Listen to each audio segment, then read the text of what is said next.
Hi guys, before I begin this video, here's a small announcement to remind you that next week we will be doing the Truth and Dare video challenge or whatever. So yeah, if you want to be part of it, then make sure you put your weird questions and amazing dares, challenges or whatever in the comments down below, and I'll see you on the next vlog. Anyway, back to the video. Is it working? Okay, hi guys, and you might be wondering, like, oh my god, what is going on? Is this vlogs with caramida9? Why do you have a freaking command prompt window kind of thing open over here with like weird text? And why is there a fucking gigantic source of C code in the background? And what is everything going on over here? Well, let's get into it for this episode. This is one of the first kind of like games that I've ever made. You know, probably like the only game that I have made from scratch. This is the ultimate zombie apocalypse survival quiz. So yeah, I made this like pretty much on my own in the sea over here, and it took me a lot of time. And yeah, it's sort of a game, you know. I'm going to, if you want to try it out, I am going to put a link where you can download it for yourself in the description. I will put both the executable file and the source file if you want to. If you want to read through it and see how it was done, or if you want to add something new to it, you know, you are totally my guest to do that. But yeah, apart from that, it's basically just it's a simple program. You know, there's no graphic or anything like that. It's just a text-based, you know, type stuff, and respond to questions basically with loads of ifs and scenes and see-outs basically. So yeah, as it writes over here, oh my god, there are probably going to be a lot of mistakes. You know, I have finished this like a long time ago, and I have like lost it somewhere in my computer, and I found it like recently, and it brings back so many good memories. I think I've done this like I think 4 years ago or something, 4 or 5 years ago. I can't remember exactly. So welcome to the ultimate 100 questions zombie apocalypse survival quiz. So if you want to play this game, quote unquote, are going to need some time. I'm not sure if I'm going to go through all of it, but the basic idea of it is that you're going to need time and patience to actually go through all the questions. There are many questions, and you have to read them carefully. I also like come with responses after each of your answers, and you have to read those as well, and plus the final result. So it's going to take a while. That's all I'm going to say. Here we are going to test your chances of surviving during a zombie apocalypse based on your responses. The questions of this quiz are made after more traditional ground model of zombies, like those mentioned in the book Zombie Survival Guide or World War Z. For all intensive purposes, this is not a T virus or rage virus like we seen like the 28 days later, basically. Don't forget that this quiz is purely hypothetical and made for your entertainment. It's important to answer the questions honestly, as a false sense of confidence is just as deadly as the zombies themselves. Well, I've noticed on this one that, and you might see through the question, that I have basically inspired myself from a couple of different quizzes. This is like a combination of like three or four quizzes that I've gathered the questions from, plus a few one from myself, and just like jam them up into 100 question survival quiz. So yeah, type OK to begin. This is just a gimmick. You can type like whatever you want, as it just needs to be a char, I think. And yeah, this is how the quiz basically starts, and it comes with questions and possible answers, and you have to choose the answer by pressing the number that you want to answer and then pressing enter. That's how it works. There's no graphical interface, as I said. There's no clicking, there's no anything like that. If you press something else, if you press like 4 or 5 or any other number, it will skip the question, so you will lose points for the final result. If you press something like, I don't know, like a comma or a backslash or whatever, it will crash the quiz, unfortunately. I should have added simple things like that to like prevent annoyances, but I guess I was too lazy back then, and right now I didn't have the time. I just wanted to get this out on the vlog. I thought it would be an interesting thing and a way to interact with you guys by allowing you to play one of the things that I have made personally. What gender are you? Obviously, this question is not really relevant, but for all intensive purposes, I'm going to say one male. Men are stronger than women. Lol, just kidding. It's gonna be somewhat the same answer. But yeah, we are going to get into the serious question. So, how old are you? I can't remember exactly. I think the best answer is two, but let's just keep that. But yeah, let's be two. The question here is simple. The younger one is the more agile and stronger he is, but he will lack sufficient life experience. In my opinion, this is the best age. Yeah, between 18 and 30, because you are relatively young. You are in the full springtime of youth, however they say it.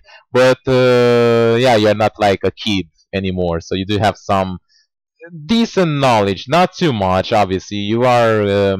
I think yeah, this question like I have like.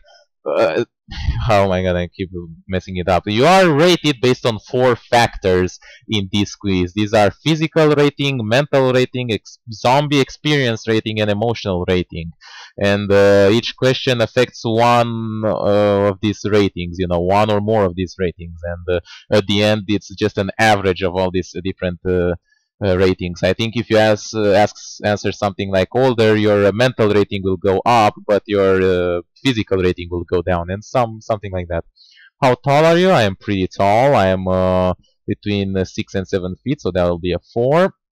Between 6 and 7 is probably the best height. Again, you're going to see that there are a lot of subjective things that I have made to like sort of give myself a better chance of survival. You have a good physical stature while you still maintain some agility and hiding ability. Honestly, not the best. 5 6 feet is also sort of okay.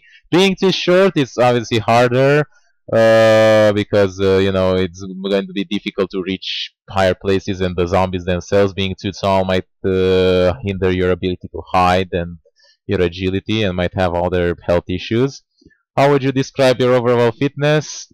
Skin and bones, slim, normal, average, chubby, or obese? I was kind of chubby. I would say that I'm kind of normal right now.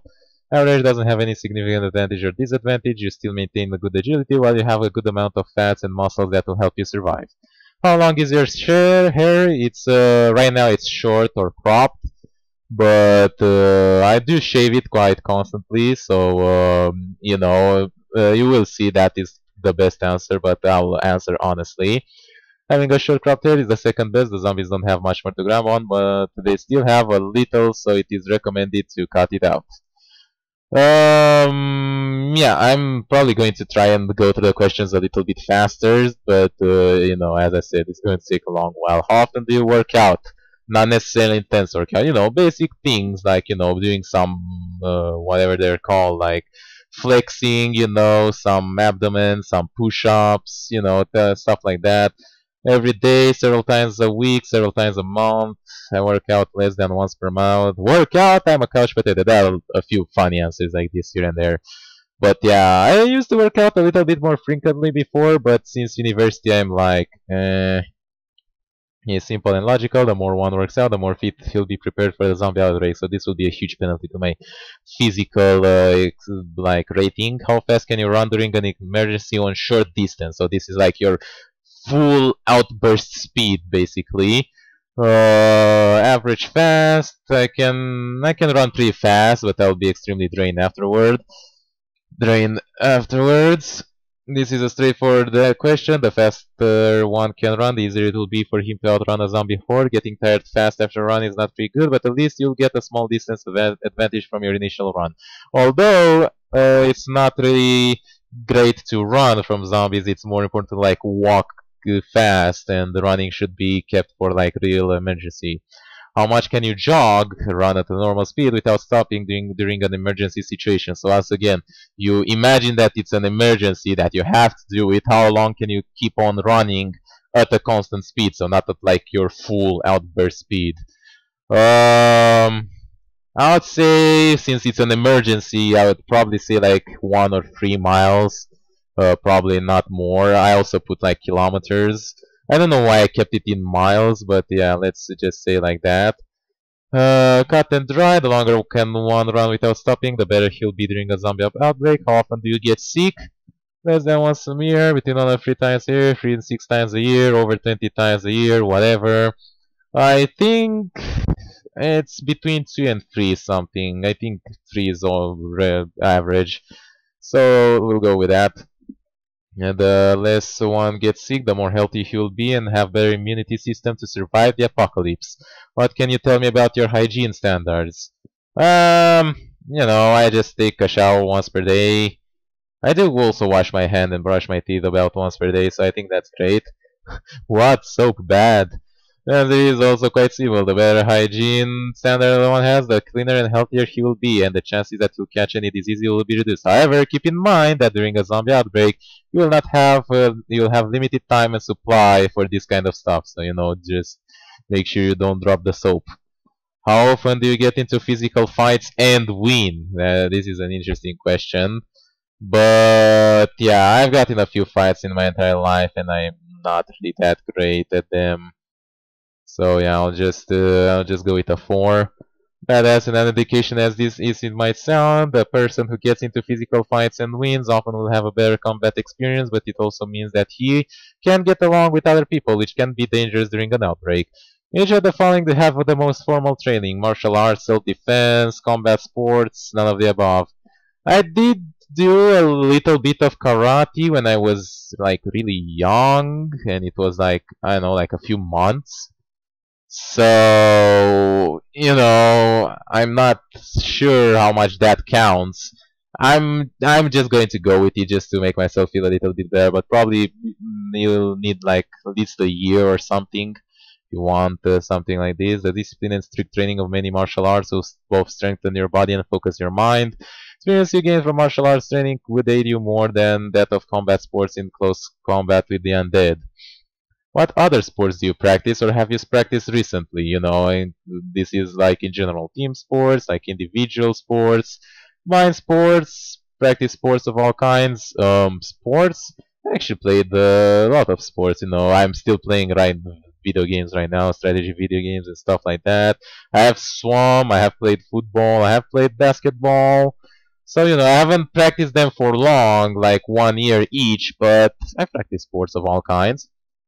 More, if you have practiced more than one kind of sports and still practicing, might mean, or have you practiced until recently? Oh, oops. I haven't practiced much recently. The last time I practiced some sports was a year ago, but yeah, might mean you are a sports addict. You don't have a lot of free time, but the physical, mental, and social interaction rating will receive a huge boost from your activities. Still remember that surviving is a little bit different from sports. Alright. Have you ever served on one of the following? Armed forces, police forces, both, neither. Unfortunately, it's a neither. My parents serve in the police forces, if that helps with anything, but unfortunately that will be a big no. Forces or police forces deprives you of experience, training, equipment, and other perks that would significantly improve your odds of survival. Needless to say, this is the worst answer. And obviously, a large portion of the population will not be able to answer to this question, unfortunately, but it does. Like armed forces and police forces, the access to equipment and the combat experience that it gives you there is very, very important for zombie survival. Do you know how to light a fire? Know several improvised ways, but I know, but I need a lighter or matches to do it. No, but I know the theory. I also know the theory, so I'll just go with 2. Way to light a fire will be useful when you need to survive away from home, as lighters and matches are very encountered commodity. However, sometimes you might not have access to it, which could prove problematic. Answer this one honestly. How would you rate your physical attractiveness or sex appeal? This one is cool. Can see people staring at me wherever I go. And I'm not a sculpture, but I'm pretty sexy. Yeah, I'll just say normal, I guess. Yeah, 3 answers are the best. The extreme might prove problematic when dealing with other survivors. Being very attractive will help You make easy friendship or simply seduce others into helping you, but happen you to meet an unfriendly group of survivors and you will be transformed into their sex toy. Oh my god, I can't believe I actually wrote this. Being very unattractive will prevent that problem, but it will be more difficult to tie friendship and get help. How easy do you wake up, or how deep do you sleep? An alarm clock is enough to wake me up. Sometimes you might need a few nudges, but usually with the alarm clock is enough. Although sleeping habits might change during an outbreak, a person who isn't sleeping neither too deep nor too slightly will receive enough rest from sleeping, while it will be difficult to be snatched upon by zombies. How good are you at cooking? I have some experience. I've cooked and watched someone cooking several times. So I'd say that. Obviously, mostly milk and cereal and sandwiches, but I've seen some cooking shows. Having some experience in cooking will help you cook your food and keep you somewhat healthier, but still you will need a little bit more practice since cooking food is essential to make sure it's healthy and to get as much nutrients as possible from it. I think I wanted to say as much nourishment, maybe? I'm not sure. How much experience do you have in firearms? I have fired BB guns and airsoft guns. I'm not sure if those count. I'm going to say only from video games and TV documentaries. Well, not murder simulators, as some say. Realistic video games provide the player with the weapon's name, caliber, firing rate, and other technical details. The same goes with TV documentaries. Even so, it's no substitutes for the real experience. The effectiveness of the firearms use and maintenance would suffer. In case of emergency, which one of the following could you treat? This is a first aid kind of question. Cut or scrape, a broken bone, a severe laceration or gunshot wound. At least two of the above, all of the above. Cut or scrape, I think it's pretty simple. Laceration and gunshot would be kind of annoying. And the broken bone, it depends how bad it's broken. I'll go with two of the above. Not exactly sure. This question gauges your knowledge of first aid and medicine. Those who are able to treat themselves and others will fare much better than those who cannot. Oh my god, the question 20, I remember this one was special. Would you be willing to use sex in order to obtain supplies, weapons, help, etc., regardless of gender or sex appeal? I guess I'll have to go with a yes for this one, although the gender part might be a little bit more like, maybe I'll just think of it twice.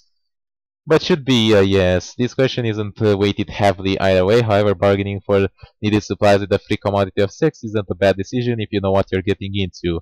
Careful to suspect people, as this is an easy way to get an STD. To put it bluntly, using sex as a currency is economically advantageous. Pretty much.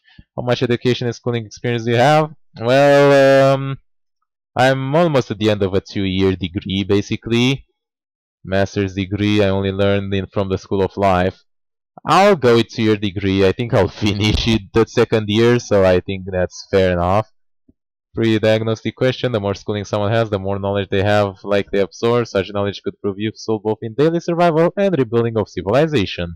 Have to think about that too. Where do you live? Unfortunately, it's a major city.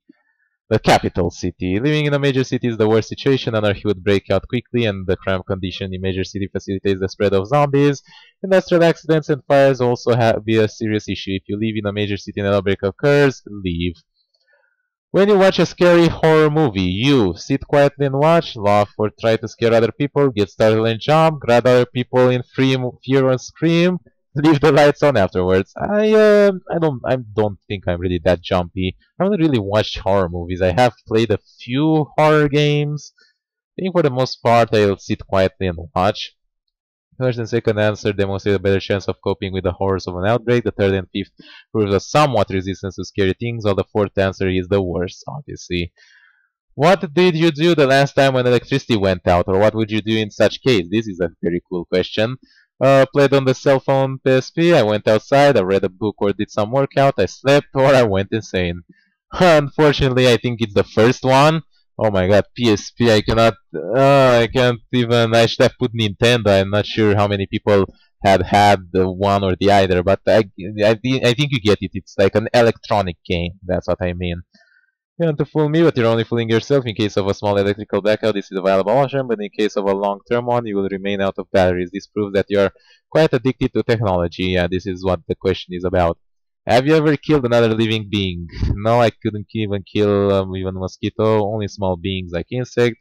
I have killed some animals, anything from mice to horses, so it can apply. have killed another human being, but you didn't hear anything, okay? It's a very deep question, you know. We have everything, everyone is available to answer this quiz if they want to. I've killed some animals, I guess. Wasn't pretty. Having killed an animal being means that you're more used to the idea of killing and don't have such a strong attachment to living beings, making it easier to get to the final step, and that is to kill another human being, which we might have to resort to. Oh my god, how long is this video? This is taking forever. 20 minutes and I'll only go quarter way through. Now, honestly, have you ever made a plan for surviving a zombie apocalypse? Yes, completely mapped out, even backup plans. I have read the zombie survival guide, watched zombie movies, I know everything that needs to be done. Prepared plan for a zombie outbreak even before any news about the possibility of such outbreaks will increase your chances of survival. However, you should probably get a life, man. I cannot believe that I even said this to myself. Right, so this is where things start to get serious. You hear the first reports about an outbreak near your location. The news are scattered and unsure. What do you do? With my friends and relatives, if they're okay, grab some supplies, barricade your home, and carefully watch the news internet. Grab some supplies and get as far away as possible. Get some supplies and weapons and begin surviving in style. Go to the nearest police station and see what's going on. I think I'll supplies and stay in my home and just try to inform myself and just not. You don't want to attract attention, basically. Probably the best answer. Your home is the safest place to be. You know it's laid out perfectly, and with enough supplies you can hold out until you double L. There will be many mistakes if you read all of it. You find out what's going on and prepare for it. If an outbreak is occurring, you will soon find out from the internet or media, unless a total blackout. But that means that something severe is going on, obviously. Well, oh, how do you completely eliminate a zombie? My god, the English is so bad. We know this, we have to destroy the brain. This is the correct answer. The only way to kill a zombie is to destroy the brain.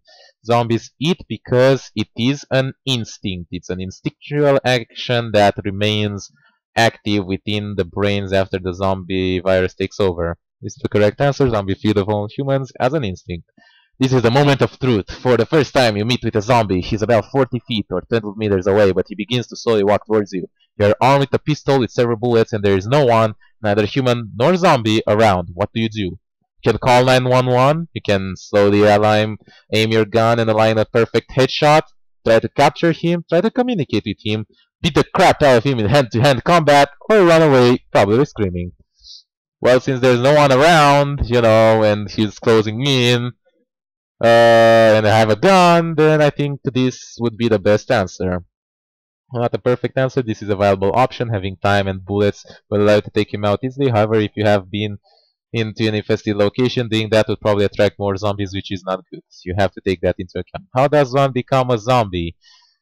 Become infected by a zombie by fluidic contact with open wounds and sores. So not just bites. That's very important to remember. This is the only completely true answer. The virus can be transmitted through any fluidic contact with open wounds, sores, orifices, cuts, or anything like that.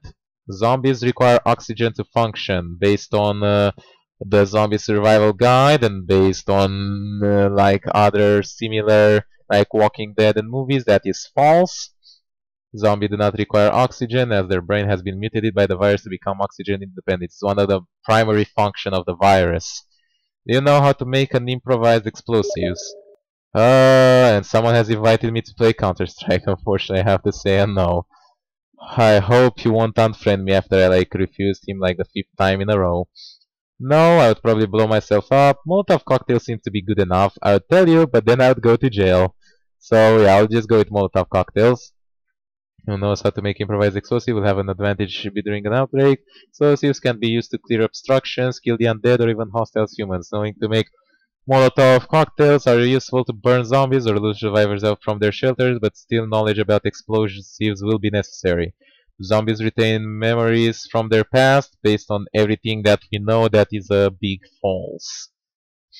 False is the correct answer. Zombies are reanimated corpses of the previous humans, then don't retain their memories. I doubt that your deceased grandmother will remember that you made cookies together when she's eating your face. Which of the following organ still functions in a zombie? And that will be the lungs, because they moan. Lungs is the correct answer. Zombie lungs function in an auditory capacity. Zombies use their lungs to emit their characteristic moan. What do zombies do when they detect prey? Drop jaws, raise their hands, scream and moan and pursue their prey. That is the correct answer. Evaluate its prey strength and see if you can attack it. This is the correct answer. When they detect prey, they drop their jaws, raise their hands, then they moan at their prey as they pursue it. Can zombies learn new skills? Unfortunately not. It does depend on what have you read and what movies have you watched, and they might know how to learn like some very basic skills maybe, but for the most part they have no cognitive ability, and every move and impulse is governed by instinct and not a conscious decision. Why do zombies moan? Once again, it's an instinct. As an instinctual response to locating prey, much the same your eye dilate in response to light levels. During an outbreak, it is the best to wear what kind of clothes? Usually tight-fitting. It's okay to go naked a little bit, but yeah. I think I'd probably wear baggy or loose, but tight-fitting is the best. Clothes are difficult to grab, they don't make much noise, and they offer you just enough protection from the elements. One of your pregnant group members is being attacked by a large group of zombies. What do you do? Unfortunately, the correct answer here is move on. Although, you know, in the Walking Dead we didn't do that, so one is the best decision. Going back to save a weak link in the group is logically unsound and endangers the group's survival. Very little is worth enough to challenge a horde of zombies. Yeah, this is important. Why you have to read the question in uh, carefully. Is being attacked by a large group of zombies. You know, we are not talking about a couple of zombies or 3 or 4. Large group, usually a dozen or even more. So you have to take that into account. Burning the corpses of zombies is recommended.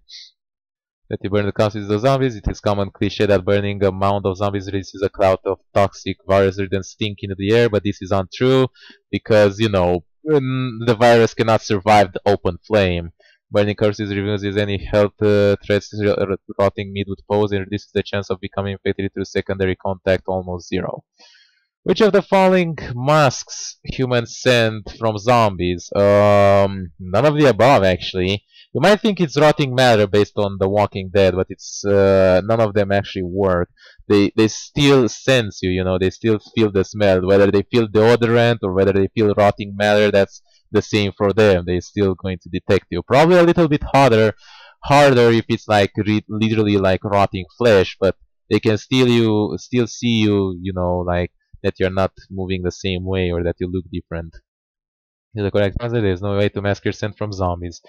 Zombies does not require a functioning olfactory, auditory, or ocular sensory system to locate prey. It's a very interestingly worded question. You have to read it carefully. This is a true answer question. The correct answer is true. Zombies with completely decomposed noses, ears, and eyes can still hunt for their prey. At least this is what the zombie survival quiz says, but the thing is that they do not need to have any senses in order to do that, you know. It's not sure if it's still the instinct that governs them or if there's a sixth sense or anything like that, but they are still able to do so. Which one is the best overall? Obviously, the best overall, we know it, we love it, is the crowbar. The machete is pretty good as well. Best choice, their sturdy one-piece construction makes them durable enough for repeated fights as well as for its intended uses such as prying open doors or lifting heavy objects. It can be used to bash the skull or be jabbed through the eye socket. Corpses can be brought back to life by zombies. This is false if cannot be reanimated by zombies. Dead heart and inactive circulatory system would not be able to bring the virus to the brain, and even if you'd inject it into the brain, the virus cannot remake like dead links. They mutate the brain, it doesn't create life, it alters it. What is 5.556 times 42mm NATO? I think it's a rifle cartridge. Yes, it's a rifle cartridge. Is the correct answer. Someone with such knowledge knows more about firearms than ordinary people. Oh, thank you. You just found out that a member of your group murdered someone before the outbreak. What do you do? This is an interesting question, and it does have, you know, pros and cons. I would probably let them stay, but keep an eye on them. Best choice only in extreme cases should a potential ally be shunned from the group, such as by psychological disease or infection. Extra eyes, ears, and strength vastly increases your odds of survival. Or obviously you don't want to create further tension in the group. A zombie bleeds the same way a human does. That is false. The zombie's blood is coagulated and the circulatory system does not function. When traveling to a location, large group bigger than 10 members are actually discouraged. This is when traveling. Large group is discouraged unless you have access to armored vehicles or aircrafts and fuel. Large groups are more difficult to administrate and are easier to spot by zombies or potentially hostile survivors. What is usually your role in a group? Um, Worker, overlord, leech, supplies. Um, Either leech or supplies. I think I can help with a few things here and there. The leech together with the one in supplies are the ones that answers as they don't provide any useful input. Sorry. I can make some plans from time to time, okay? You can't stay at your own home. Where do you go when an outbreak occurs? Wherever sex is. The correct answer should be the nearest military base if you know where it is. With a functioning government, military bases are among the best havens due to their supply, security, and trained personnel. Because the public will rush to installation, you have to watch out for an infected person who slips to security and be ready to flee at a moment's notice. So as I said, it's not the best answer, but I mean, it's not a perfect answer, but it's among the best options. When choosing a knife, one with a smooth blade is usually preferred, as the serrated tooth knives can easily get stuck inside a zombie when stabbed. Do you have any addictions? Don't worry, I won't tell anyone. Mostly technology addict. I also eat a lot of junk food and artificial stuff. And if you don't believe I don't have any addictions, yeah, I have that. We cut and dry. A person with no addiction will usually have better chances of survival as they are not dependent on anything that could possibly deteriorate their health. What does a zombie usually do when there is an obstacle between him and his prey? The obvious and the direct answer is to climb it. It is the instinctual response towards an obstacle. Sometimes they do ram themselves into it, but usually that comes as a consequence of a failed climb. With the zombie possesses except walking, moaning, and eating is the ability to climb an obstacle. Now the climbing will be slow and maybe unsuccessful several times, but since a zombie never gets tired and since it's probably going to be more than just one, they will eventually succeed. So it's the idea that even if you put like the biggest wall in front of them, if there are like a million zombies, they'll eventually climb on top of each other and reach the top. Throwing a grenade at a group of zombies is usually discouraged, unfortunately. It can be good, but it can be pretty horrible. The most lethal aspect of the grenade is its shrapnel. It will be purely luck for a flying piece of shrapnel to make a lethal hit on a zombie's brain. What you'll get if you use a grenade, it will probably kill 1 or 2 zombies by the blast, maybe 1 or 2 zombies by the shrapnel, but in the rest you'll usually get a bunch of disabled zombies that are still pursuing you, not to mention the risk of infection from blood splatter and the terrible noise which will probably attract even more zombies. So grenades are for mostly like absolute emergency, like nothing else. How much can you lift with your bare hands? If I put my back into it, I think I can lift like 45 kilograms. Probably not more. Maybe a little bit more, but I guess with a little bit of help, so I'll just go with 2. Straightforward question to test your physical strength. The more weight you can lift, the stronger you are. Even though brute strength alone is not enough, you still have the more you have, the better you are. Obviously, can you stay awake for extended periods of time? I can stay up, but with help. Like if I have a computer or alarm clock or drink some caffeine, I can stay up. Not really able to do that through the sheer force of will. I only managed to do it once, and it was fucking horrible. How you can stay up in an emergency situation. I don't say that you mustn't sleep during an outbreak, far from it actually, but in certain situations you need to stay awake for longer just to outrun a zombie horde or to find shelter. This is the second best answer. It is very likely that you have something or someone to keep you awake, but not always. How much do you eat per meal usually? Until I am full. Eating until you are full is an acceptable answer. You'll feel better and stronger after you eat a good meal. Be careful, however, that eating like that will consume your supplies faster. Usually the best answer is 3, as I talked during Project Zomboid. You should only eat so you don't feel hungry, in order to like conserve your supplies and don't like stuffen yourself up too badly. Someone close to you has become infected. What do you do? There's only one single logical answer to it, and unfortunately that is to kill them before they become a zombie. Only zombification is painful in the final stages. Killing them removes any present or future threat of infection. Which of the following ammunition types weighs the least? I think it's I love how I also put the 12 gauge shell, you know, the shotgun shell, and the 50 caliber bullet, which are like the biggest things. But it's actually the .22 rimfire. It's a very interesting gun that I've seen. Higher knowledge in firearms. Electric shock is effective as primary way of eliminating zombies. This is false. Electric shock can be used as a defensive weapon to stun or kill zombies, but it will require a huge voltage in order to do that, you know. Since they do not feel pain, in order to like use electricity, you basically need enough electrical power or whatever voltage to like physically constrict their muscles, and that's a little bit harder to obtain. In the unlikely event of facing a zombie in hand-to-hand combat without any weapon, when he's only 1 foot from you, which of the following tactics are best employed? Kick him in the nuts! What you should do is either shove his head away and then run, or, you know, try and trip him to the ground and run away. But yeah, you have to do like a quick and sudden move and just get away from his head and his mouth, most importantly. The best answer, just like number 6, the rule when fighting a zombie in hand-to-hand combat is to defend and not destroy the zombie. Getting away from his bite and grasp and the running is the best answer. Be careful still, as the smallest scratch can get you infected. Which of the following is an advantage to using a shotgun? That is, I see its stopping power or knockback effect. When you shoot at something, it just blows it away.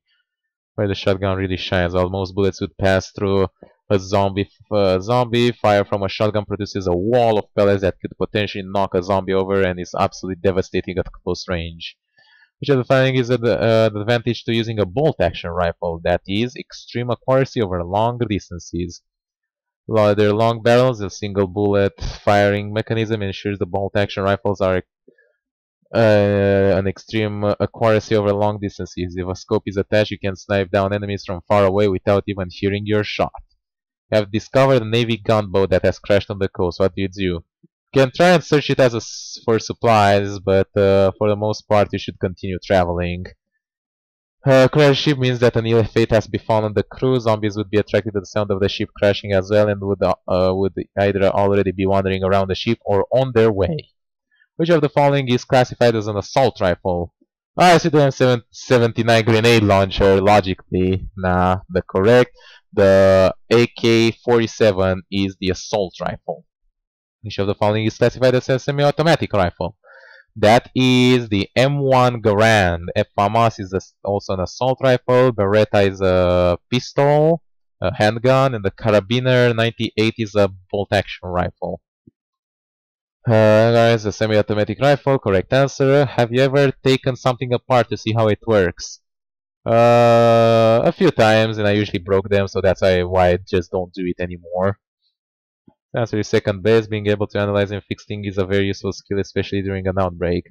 Which of the following methods of transportation is best when traveling alone? On foot is actually, interestingly enough, the best method of transportation. Now, obviously, like, if you have access to a helicopter, then, you know, by all means, and fuel to it, by all means use it, but other than that, traveling on foot is the best. There are no limits where you can travel, no gas or electricity requirements, no noisy engines, and is more than fast enough to outpace zombies. The only downside is obviously low carrying capacity and its dependence on fitness. Which of the following is the best way of carrying supplies when traveling on foot? The backpack is the best way. Trawler is good, but it keeps a hand busy, so backpack is obviously the best answer. Good capacity, lots of pockets, useful for organizing supplies, can carry it on your back, leaving your hands open to carry even more stuff or defend yourself. Be sure to check it for holes and maintain a constant training with it. Like, you don't want to do stuff with it, and you need to be prepared to like walk long distances and fight with it on the back, which will be a lot more tiring. It is based to travel at day.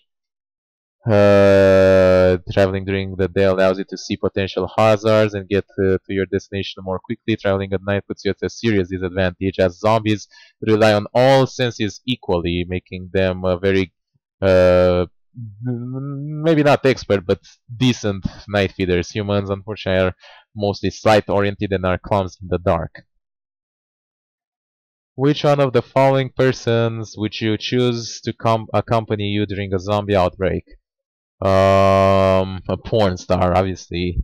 I don't know, either survivalist or a military veteran. It really depends. Maybe survivalist. Survival is one of the best options, just like a military veteran or a police officer, although he might not have the same experience with weapons. Once you get out of the city in the wild, his experience and knowledge will be indispensable. Also, if properly trained, he'll be able to easily dispatch zombies. You were walking through an infected city along with your best friends when he suddenly breaks his leg in an accident and can't walk. What do you do? Oh, this is like a morality-based questions. Stay with him and hope he'll heal soon. Leave him a weapon and supplies and move on. Put your friend out of his misery. Leave him. That's what Survivor is all about. Give him your best weapon and then look around for help. I don't know. Probably in a best situation, like in a real life situation, I would either do like either 1 or 5, but they are very dangerous, and it is talking about your best friend. If it does, it's gonna be like if it's something like really dramatic, like he goes down, it go like you have to go on without me. I'll be like, okay. This is probably your best answer. Although cold, it is the survival of the fittest, and leaving him is best for your own safety. Let's hope you are ready for the break, and maybe you will sometime meet up with him again. Hopefully. We are talking about a broken leg, that's what I'm talking about. So it is a serious situation. You were walking through the middle of nowhere. It has been weeks since you last met a person or a zombie. You accidentally stumble upon a dog. He looks sick, but with proper care, you think you can heal him up. What do you do? You should, and he's suffering by killing him. No, you should, if you are able, you should be healing him. Dogs are very useful. He's a great companion and has other uses as well, like detecting zombies or for hunting. However, you are using resources and time that could have been more useful for your survival. Yeah, leaving him would have also been a reasonable option. When traveling, I love how I leave friends behind but take dogs with me. That says so much about me. When traveling, you should kill zombies only when you are in danger. That is also a very important rule. You should not like engage zombies whenever you feel like it. Fighting zombies is you should only do it when you are in danger of being attacked, and you need to conserve energy supplies, and you don't want to attract attention once again. Are you mechanically inclined? That are good at making things work? If you are a mechanic, I can only fix like really simple things. Pretty much a straightforward question. Someone who can fix things will be very necessary in case of a long-term outbreak. This is a mediocre answer. I can fix some electronics, but not too advanced stuff.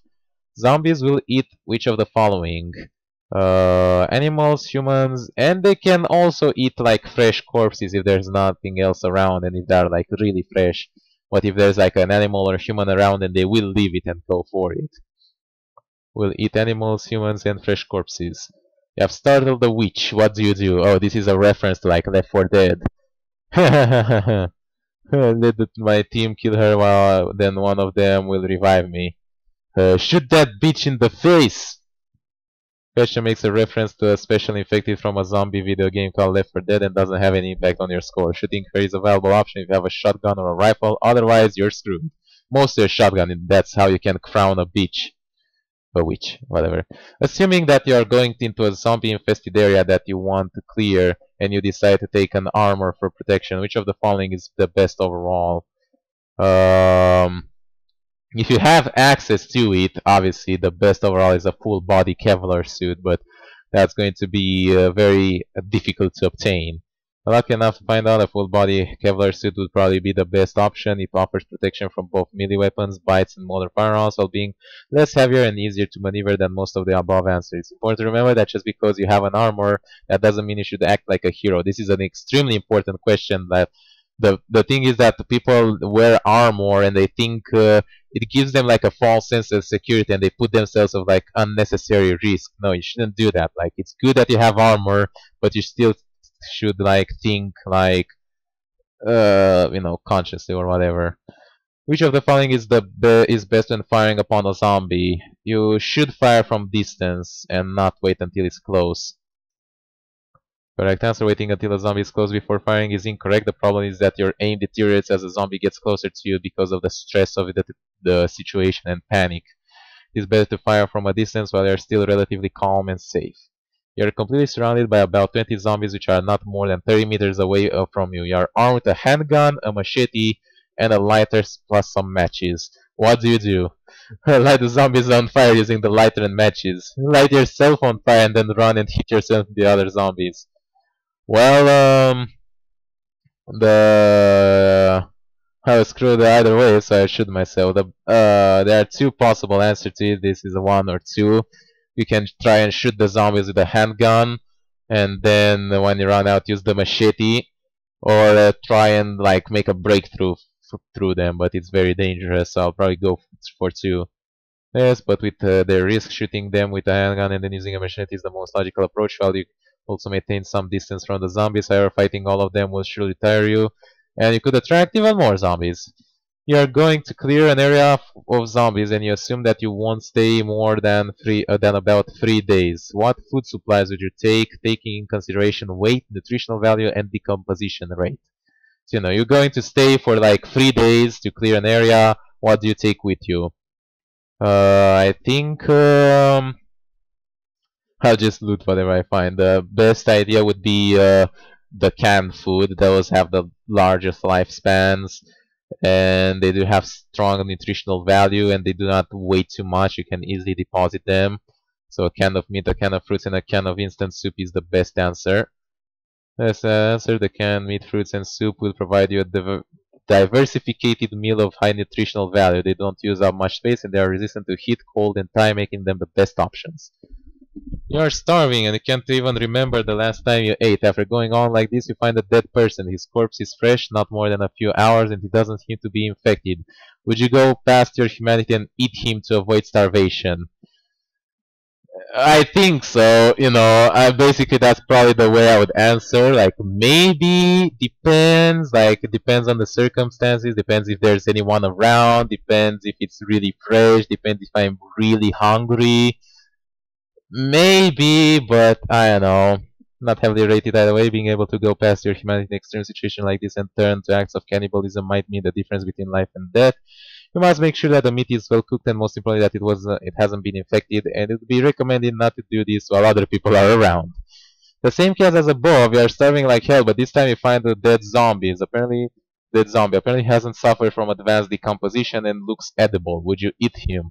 This time it's a complete hell no, as the zombie flesh is extremely toxic, and even in cooking will not make it better. Not to mention that if you have any like open scratches in your mouth or anywhere around your digestive system, then you do risk becoming a zombie. Right. Random skill question. Do you have any over average experience in any of the following attributes? Sailor, or know things about boats, pilot, or you can fly, parkour member, skilled horse rider, skill with exotic weapons such as shurikens or throwing knives. You can do some insane tricks with bikes, skateboards, motorcycle, or cars. I guess I'm just not that special. That's to see if you have any special keys above the common skills necessary for a zombie outbreak, firearm, survival, first aid, mechanic, etc. Sorry, but you would need a little bit of something if you want to increase your chances of survival. So, it's like having a little bit of extra. Obviously, all of them help, but you're not going to be able to learn all those skills. So, having a little bit of extra might help you in a particular situation. Many zombie movies and games, zombies are seen running after their prey. While this would be an extraordinary advantage, there are some reasons why the living dead can't run. Which of the following is true? Physical disabilities due to the stiffness of dead tissue because of the lack of leg hand eye coordination, and all of the above. Actually, they cannot run if, obviously they have broken bones or missing legs. The stiffness of dead tissue will hamper them, and also the lack of hand-eye coordination, leg-hand-eye coordination, makes them like unlikely to run the regular zombies. How do you perform an universal edibility test on an unknown plant? Um, Stay away from mushrooms. Separate the plant into parts and carefully test each part. I didn't really say how to carefully test it, but it's basically a combination between like one or two. So yeah, in order to perform a universal edibility test, you must test each part of the plant separately. Don't forget the order. Slightly touch the lip, then keep it on the tongue, then chew it, and in the end swallow. If nothing happens in 8 hours, it should be fine. Boil it if you can, and be sure you haven't ate anything before the test. It's also very important if you want to have an accurate response. You are preparing for a long-term siege from a possibly huge horde of zombies, or a class-free outbreak, as it said in the Zombie Survival Guide. Which of the following places would be the best to fortify? I think a prison is one of the best answers. Abandoned military base, it's okay, but, medieval castle could also be good. I think I'm going to go for a prison. Also, one of the best answers, they are located in remote areas and have huge walls to keep the prisoners in, so it can be used to keep the zombies out. Also, they should have weapons and even some modern equipment, plus open space to grow farms. While certainly not a popular place, it is still one of the best places you can be in. The survivor is requesting you to let them enter your fortress. The group is pursued closely by a large horde of zombies. What do you do? Use your earplugs, it's gonna end soon. But drop them weapons and supplies and provide covering fire. Open a small gate and only allow those who aren't beaten and look physically fit. This would be a good answer, but I'm not sure if you would be able to check them. So I think I'm going to go with 3. And by only allowing those who don't seem infected and appear physically fit, you might end up with extra manpower while you didn't risk your life fighting with the horde. However, the other survivors might try to force the gate and enter your fortress, which could also bring in several infected. 90. You are alone in your impenetrable fortress while being besieged by zombies when you run out of supplies. The zombies completely surround your fortress. However, there is a line. However, the line is kind of thin, and you think you can make a breakthrough. What combination of weapon would you use to get out, considering that all weapons are fully loaded and in perfect working order? RPG would be amazing, but the best options are either shotgun and desert eagle, as they can blast your way through with them pretty well, or an M1 Garand and a machete. Those are also very good, so I think I'm going to go with that. An Garand can help you easily dispatch zombies from a distance, and when you get close you can use the machete to chop your way through. Except for the noise of the rifle, there are no other disadvantages. Which of the following is true of infected animals? They die from the infection, from what I know. That become infected from zombies die from the virus but do not reanimate, since the virus is incompatible. Still, assuming that some of the animals would be also reanimate and become zombies, which of the following would be the most dangerous during an outbreak? It's a really interesting question. So, assuming that animals could also become zombies, which are the most dangerous? And the correct answer is actually pet animals like cats and dogs, because those are the most frequent. Those will be easily or around all the places, and they will pose the biggest risk. And not to mention that there is going to be like emotional attachment to them, which will make it hard to like kill them if they become infected.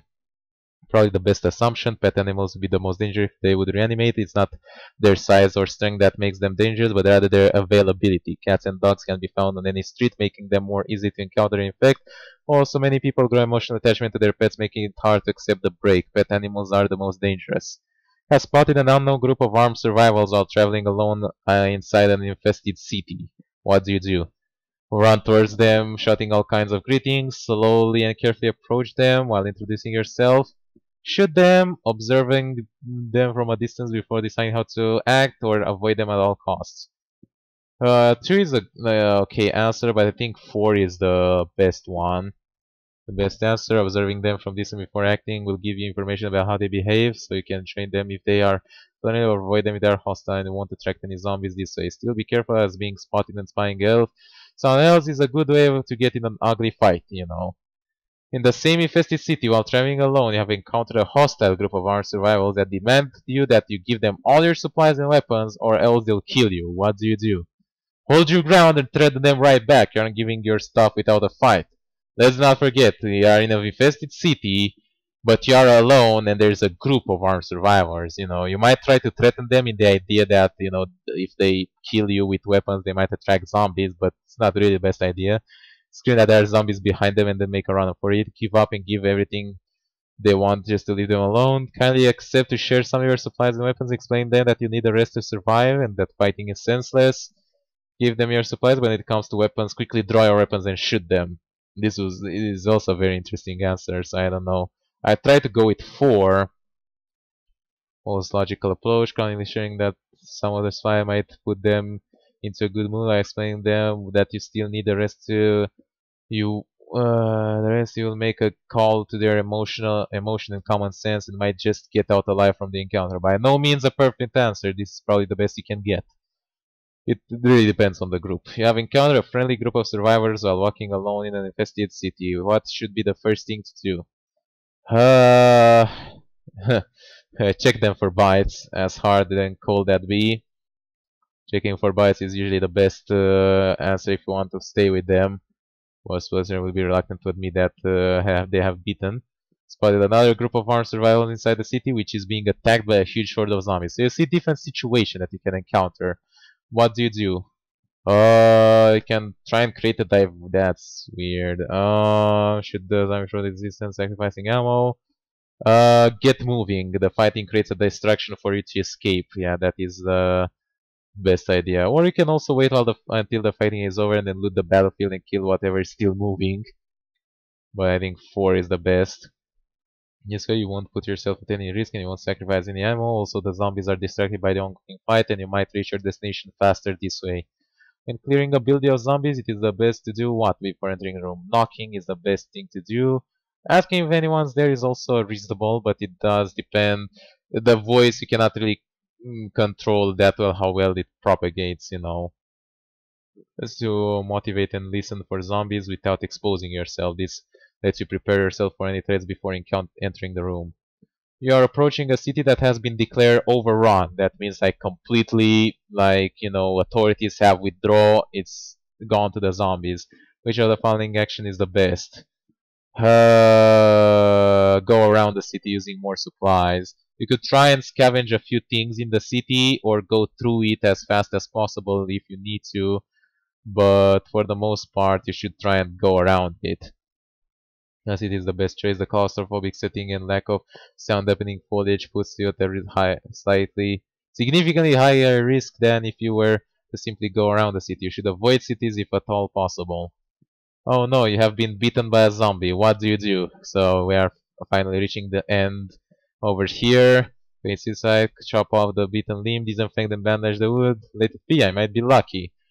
The correct answer is, although I'm not sure I'd be able to do that, is to chop off the bitten limb like absolutely immediately.